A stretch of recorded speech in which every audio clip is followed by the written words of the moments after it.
Hey everyone, Sean Smith here with Dedicated Financial GBC in Roseville, Minnesota. I'm the founder and CEO. I have a special guest here, Jason Estes from iCheck Gateway. Jason, welcome to Minnesota. Thank you. Happy to be here. Thanks for joining me. But why don't we start here? Just if you could give everyone maybe a background first, kind of on yourself and how you got into founding iCheck Gateway and growing that, and just kind of your background. Sure. Yeah, I'm the founder CEO of iCheck Gateway. I'll go by ICG for short. Really fell in love with programming and website development a long time ago. I was working for the Department of Neurology at the University of Kentucky. That was kind of my first technical job. It seems radically different than the processing side and things. Very much so. And a matter of fact, I started the business on the side, kind of to gain supplemental income and just to explore something that I was interested in. It started as JRE Virtual Architect at the time. And when I quit my job in 2008, iCheck Gateway hadn't even been born yet. So, this was the height of the recession, probably not the best time to quit your job and to go out on your own. Mm-hmm. But nonetheless, looking back on it, I'm so thankful that I did. And we ultimately began building iCheck Gateway in 2008. And today, we span the country and have businesses in all 50 states and merchants of all sizes, and just continuing to expand. So. Well, I'd love for you to expand on that, but just as an anecdotal, funny aside, I don't know how many people I've talked to where business owners, because I think when owning Dedicated, you just end up connecting with some other owners and you have these conversations. But I've met a lot of people who started businesses in that downturn. I mean, it's wild. I mean, people say like, "Oh, it's like the worst time to start a business," and it was really hard for a lot of people. I remember one guy was saying he started, he had just started selling real estate or something, and he goes, but I had to learn real quick, like the hard work and the hustle to make it work during that time. But what I gained during that time was so much more valuable than if I would have just walked in and it kind of would have been easy street or a certain type of market, right? That set me up because he had grown a pretty large real estate company, but he's like, I remember what I learned in that. So I would love if you could jump into just kind of the different things that ICG does, and maybe things that maybe its background or what separates itself in its space.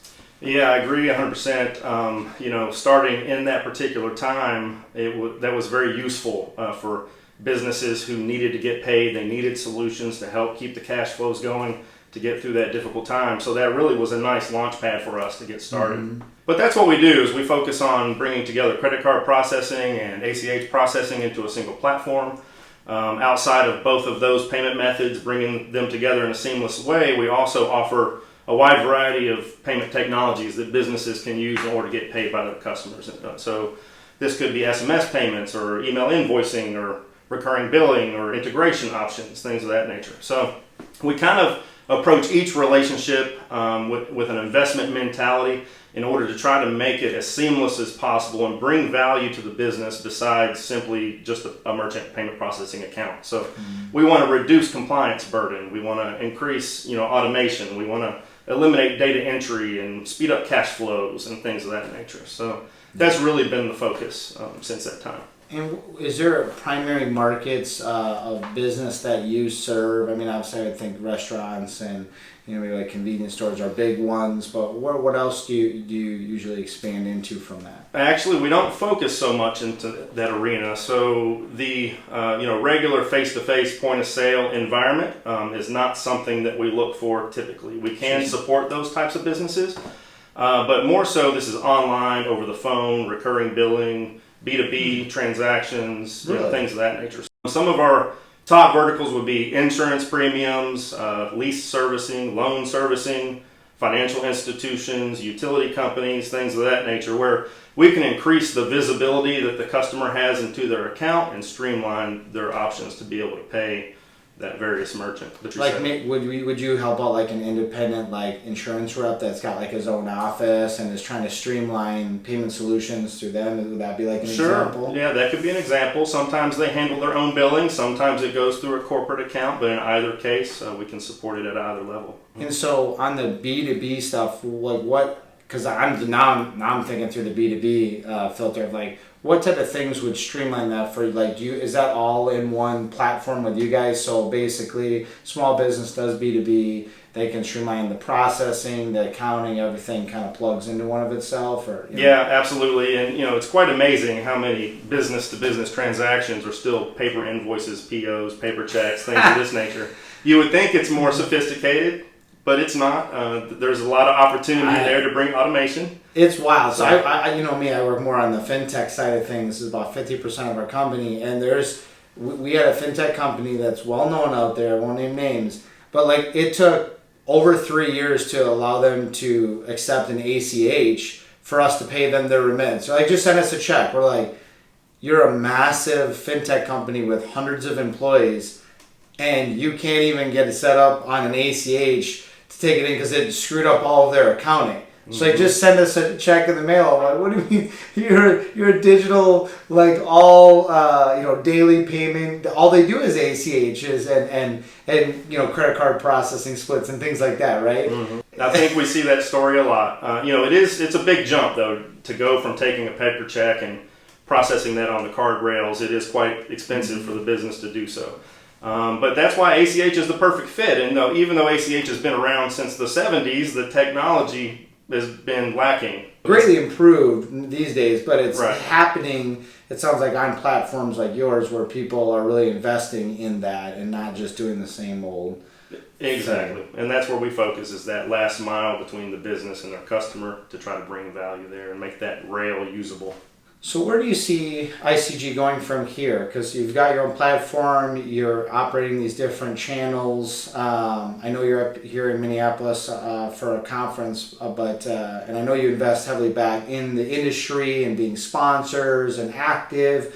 And I'm very passionate about that and working in things like National Equipment Finance Association. We met at SEA, or Southeast Acquirers Association. But what do you see for the future of ICG as far as where are you going from here? There's a lot of exciting things happening in the industry, and I think we are a payment technology business. ACH and credit cards and debit rails are currently the primary payment methods, but I think there are a lot of exciting things on the horizon with FedNow coming out next year and some new messaging formats with the ISO 20022. So that's going to open up, cross-border payments and interoperability and things of that nature. A new payment rail to be able to take advantage of. And then there's a lot of exciting things happening with blockchain. That's where I was going to go next. Right. And just, looking at things like people accepting Bitcoin. I mean, I get asked that, and I'm like, I don't know if anyone that we're working with on our end is really going to be looking to pay us in Bitcoin. I think if they have Bitcoin, maybe they want to just consider paying us with the regular income. But, there is a lot of exciting things, and it's emerging, but there's a lot of people, I think, early adapting things that there's real momentum behind them for sure. So a lot of use cases for software development, I think. Right now it's kind of a commodity-based investment vehicle, but I think there's a lot of software development that will take place around it. Yeah, it was wild. I was just out in New York at Fintech Nexus, which used to be Lendit Fintech, but I mean, you're talking 75% of that space was some form of platform. And I mean, there was everything from Bitcoin to all these different vehicles of platforms and stuff. And it was really specialized ways of financially moving money to basically get money in the merchant's hands. So it's a little bit different than just the processing side, but same kind of thing. I was like, wow. I mean, this used to be all just kind of more like funders, and now it's all technology around the processing, around the certain niches. I felt like everybody had a platform. What do you think for ICG that really separates your platform and what you're doing maybe from others in your field? Bringing all the solutions together in one place and approaching the relationship as I was talking about in a flexible, customizable way. So we try to blend into the business processes that exist in the corporate rather than just handing them something off the shelf and hoping that it works for them. So I would add on as well, and I would say their team, because I love your team. And fun background, but one of the first times we hung out was I just kind of ended up at your company dinner table Right. at the conference. I still don't know how I really ended up there. Was Mike there first? Mike and then, was there also. I'm not sure who came first. I don't remember That how. was a great meal. That was a great Yeah, time. it just worked out, and it was great fellowship. And I just one of the things that stands out is I go to a lot of these conferences, and it just really stood out from the character, the integrity, the passion, the moral compass that is driving ICG in comparison, especially because that was like the first conference coming out of COVID. And so we saw some pretty wild things at that conference. I don't know what you saw, but I did. And it was just, you could tell when it's not just that you're passionate about what you're doing, but you're passionate about people, how you treat people, how you do business, the ethics behind it. And that's something that I'm really passionate about as well. So that was another reason why I was excited to invite you on and just share your company and your team with my network, because that shouldn't be the exception to the rule, but these days it really is. And I think that that was something I just wanted to highlight too. Yeah, I appreciate that, and we certainly share your sentiment that businesses are in a very unique place to make an impact, a positive impact on people in the community. So. Yeah, internally and externally. So. Right. Well, thank you. I will end with our fun question, which is, for all the folks listening out there, what was maybe one thing that most people wouldn't know about you that you'd be willing to share? All right, it's going to take a little bit of a story to explain, but I have a black belt in goat martial arts. That's not something that you typically find with a payments professional.